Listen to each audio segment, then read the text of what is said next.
औज़ुबिल्लाहिमिनश्शैतानिर्रजीम बिस्मिल्लाहिर्रहमानिर्रहीम। अस्सलाम वालेकुम। आज के इस लेक्चर 8 के अंदर हमने ह्यूमन के अंदर जो ब्रीदिंग का मैकेनिज़्म है उसको हम सीखेंगे।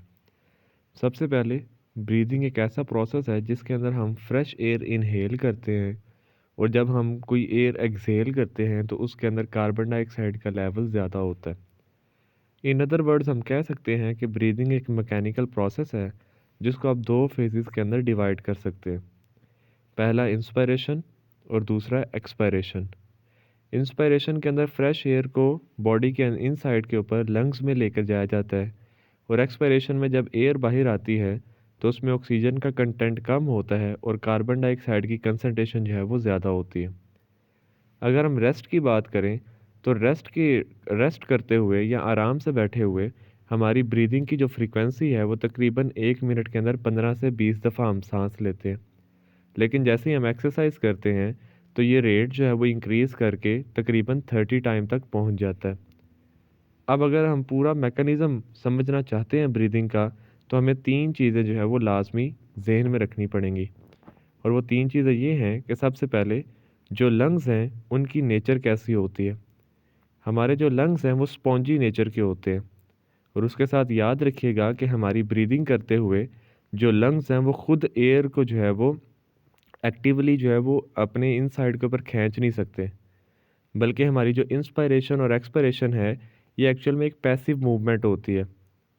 ड्यूरिंग इंस्पायरेशन जब हम सांस अंदर की तरफ लेते हैं तो हमारे जो इलास्टिक लंग्स हैं वो खुद ब खुद एक्सपैंड करते हैं और जब हम सांस बाहर निकालते हैं तो वो खुद ब खुद जो है वो कंट्रैक्ट करते हैं। मतलब नॉर्मल आप बैठे हुए हैं, आप कुछ भी ना करें तो आपके जो लंग्स हैं वो पैसिव एक्सपेंशन और पैसिव कंट्रैक्शन शो करेंगे ड्यूरिंग इंस्पायरेशन एंड एक्सपायरेशन। और दूसरा पॉइंट जो है वो डायाफ्राम से रिलेटेड है कि जो हमारी चेस्ट कैविटी होता है उसका जो फ्लोर है उसको हम डायाफ्राम कहते हैं, जो कि एक मस्कुलर शीट है। और इस डायाफ्राम का हमारी ब्रीदिंग के अंदर बहुत इम्पोर्टेंट रोल होता है। जब ये हम सांस वगैरह लेते हैं तो इस डायाफ्राम की जो शेप है वो चेंज होती रहती है। मतलब जब ये डायाफ्राम के मसल्स रिलैक्स होते हैं तो इसकी शक्ल मोर डूम लाइक होती है, मतलब कि ज़्यादा गुंबद की तरह आर्च शेप ज़्यादा होती है। लेकिन जैसे ही डायाफ्राम के मसल्स कंट्रैक्ट करेंगे तो इसकी जो शेप है वो लेस डूम लाइक होगी, मतलब इसकी जो आर्च है वो कम हो जाती है। वो नेक्स्ट अभी हम डायग्राम में भी सीखेंगे। और तीसरा पॉइंट ये है कि जो हमारी चेस्ट कैविटी होती है उसकी वॉल जो है वो रिब्स और मसल से मिलकर बनी होती है। हमारे जो रिब्स के इर्द गिर्द मसल्स होते हैं उन्हें हम इंटरकॉस्टल मसल्स कहते हैं। जब हमारी रिब के मसल्स कंट्रैक्ट करते हैं तो हमारी जो रिब है यानी कि जो पूरा हमारा सीना होता है, जो पसलियाँ होती हैं, रिब्स होती हैं, वो एलिवेट हो जाती है, वो ऊपर की तरफ मूव करती हैं। मतलब हमारी जो चेस्ट रीजन है वो स्वेल कर जाती है, फूल जाती है। और जैसे ही हमारे रिब के मसल्स जब रिलैक्स होते हैं तो हमारा जो रिब केज है, जो पसलियाँ हैं, वो नीचे आराम से बैठ जाती है, सेटल डाउन हो जाती हैं। अगेन जब हम सांस वगैरह लेंगे तो इसमें डायाफ्राम के अंदर भी चेंजेस आती हैं और इस तरीके से रिब और मसल्स के अंदर भी जो है वो चेंजेस आएंगी। अब जी आपने यहाँ पर दो दो पॉइंट लाजमी सीख लेने हैं कि इंस्पायरेशन के दौरान क्या होता है और एक्सपायरेशन के दौरान क्या होता है। जब हम सांस लेते हैं, इंस्पायरेशन करते हैं, तो उस वक्त हमारी जो चेस्ट कैविटी है उसके अंदर स्पेस बढ़ जाती है, इंक्रीज़ हो जाती है। और उसकी दो वजूहात हैं।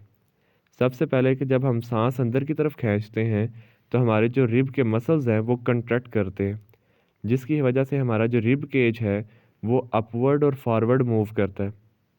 अगर आप इस लेक्चर को सुनते हुए एक गहरी सांस लें तो आप देखेंगे कि आपकी जो चेस्ट कैविटी है वो फूल जाती है।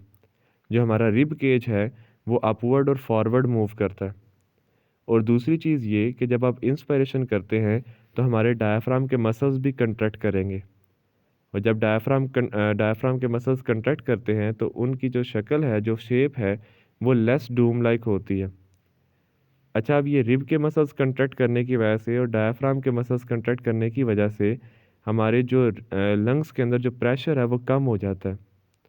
और जब हमारे लंग्स के अंदर प्रेशर कम हो गया और बाहर प्रेशर ज़्यादा हो गया तो आपको पता है कि हमेशा एयर जो है वो हाई प्रेशर से लो प्रेशर की तरफ मूव करती है। तो इसी वजह से हमारे ये जो मसल्स वगैरह कंट्रैक्ट हुए हैं और अंदर जो है वो स्पेस बड़ी है, तो बाहर से जो एयर है वो अंदर की तरफ आएगी, और बाहर से जब एयर अंदर की तरफ रश इन करती है, मूव करती है, तो इसी को हम इंस्पायरेशन का नाम देते हैं। एक्सपायरेशन में बिल्कुल इससे ऑपोजिट होता है। एक्सपायरेशन में क्या होगा कि जो रिब के मसल्स हैं और जो डायफ्राम के मसल्स हैं वो रिलैक्स कर जाते हैं, और जब रिब के मसल्स रिलैक्स करेंगे तो हमारा जो रिब केज है, जो कि पहले अपवर्ड और फॉरवर्ड मूव किया हुआ था, अब वो बैकवर्ड और डाउनवर्ड की तरफ आ जाएगा।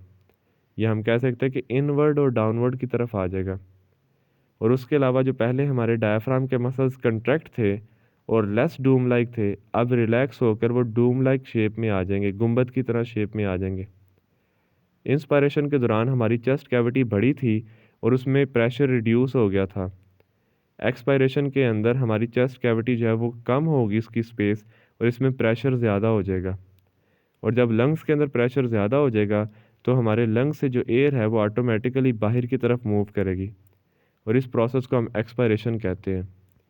इस सारे मैकेनिज़्म को सीखने के लिए हम यहाँ पर ये डायग्राम भी जो है वो देख सकते हैं कि किस तरीके से जब इन्हेलेशन हो रही है तो हमारी चेस्ट कैविटी फूल जाती है और नीचे जो डायफ्राम है वो लेस डूम लाइक शेप में आ जाती है। लेकिन जैसी एक्सपायरेशन हो रही है तो उसमें जो हमारी डायफ्राम है वो डोम शेप में आ जाती है, और हमारी चेस्ट कैविटी जो है वो रिलैक्स फॉर्म में आ जाती है। तो इस तरीके से आप इसमें इन्हेलेशन को और एक्सहेलेशन को अच्छे तरीके से समझ सकते हैं। अगर आपको कंसेप्ट जो है वो थोड़े से वीक हों तो आप इसको एक दफ़ा दोबारा सुनिएगा और इसके पॉइंट्स बना लीजिएगा ताकि आपको आसानी हो। उसके बाद हम लास्ट के ऊपर जो है वो एक शॉर्ट क्वेश्चन जो है वो डिस्कस कर रहे हैं। येलो बॉक्स लिखा हुआ है, और इस येलो बॉक्स को ऐसे क्वेश्चन पूछा जाता है कि रेस्पिरेटरी डिस्ट्रेस सिंड्रोम क्या है। अब रेस्पिरेटरी डिस्ट्रेस सिंड्रोम एक ऐसी डिज़ीज़ है जो उन बच्चों के अंदर पाई जाती है जो जिनकी पैदाइश 7 मंथ से तकरीबन पहले हो जाती है। यानी कि जो प्री मैच्योर इन्फेंट्स हैं, 7 महीने या 7 महीने से पहले जिनकी पैदाइश हो जाती है, उनके अंदर ये मसला देखने को आता है कि उनके जो लंग्स हैं उनके अंदर सरफेक्टेंट मौजूद नहीं होता। सरफेक्टेंट का काम क्या है कि वो हमारे लंग्स को कोलैप्स होने से, पिचकने से बचाते हैं।